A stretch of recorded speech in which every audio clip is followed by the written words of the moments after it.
வணக்கம். இன்னைக்கு கீதா சமையலறையில் நம்ம பார்க்க போகிறது பூண்டு ரசம். ஸோ அதுக்கு முதல்ல பூண்டு 10 எடுத்திருக்கேன். பூண்டு கொஞ்சம் நிறைய சேருங்க, நல்லாயிருக்கும்.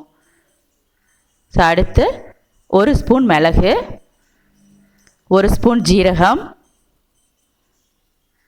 ஒரே ஒரு பச்சை மிளகாய், கொஞ்சம் கொத்தமல்லி இலை,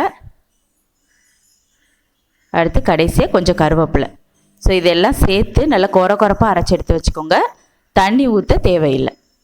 அடுத்து ரசம் பண்ணுறதுக்கு ஸ்டார்ட் பண்ணிடலாம். ஸோ அதுக்கு முதல்ல ஒரு கடாயில் நல்லெண்ணெய் ஊற்றி நல்லெண்ணெய் நல்லா காஞ்சதுக்கப்புறமா கடுகு உளுந்து பருப்பு போட்டு நல்லா பொரிய விட்டுருங்க. ஸோ இப்போ பொரிஞ்சிருச்சு. அடுத்து கருவேப்பிலை, அடுத்து ஒரே ஒரு வத்தல். ஸோ இதை கொஞ்சம் லைட்டாக வதக்கிட்டு ஒரு தக்காளி, ஸோ அதையும் போட்டு நல்லா வதக்கிடுங்க. தக்காளி கொஞ்சம் வதங்கணும். ஸோ வதங்கினதுக்கப்புறமா நம்ம அரைச்சி வச்சுருக்கோம் பார்த்தீங்களா, பூண்டு மிளகு ஜீரகம்லாம் சேர்த்து, ஸோ அதையும் சேர்த்து இந்த எண்ணெயிலே நல்லா வதக்கிடுங்க. அடுத்து கொஞ்சம் மஞ்சள் தூள், பெருங்காயத்தூள் கொஞ்சம், தேவையான அளவு உப்பு சேர்த்து நல்லா வதக்கிடுங்க. ஸோ இது ஓரளவு வதங்கினதுக்கப்புறமா ஸோ புளி தண்ணி ஊற்றுங்க.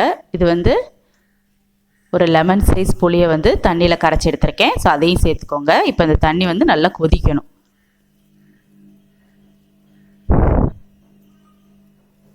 ஸோ அந்த புளி தண்ணியிலேயே நம்ம அரைச்ச அந்த பூண்டு மிளகெல்லாம் கொஞ்சம் நேரம் நல்லா வெந்தால் தான் டேஸ்ட்டாக இருக்கும். ஸோ இப்போ நல்லா கொதிச்சிருச்சு. இப்போ தேவையான அளவு தண்ணி. ஸோ தண்ணி ஊற்றிட்டு அப்பப்போ டேஸ்ட் பண்ணிக்கோங்க, புளிப்பு நல்லா இருக்கா அப்படின்னு.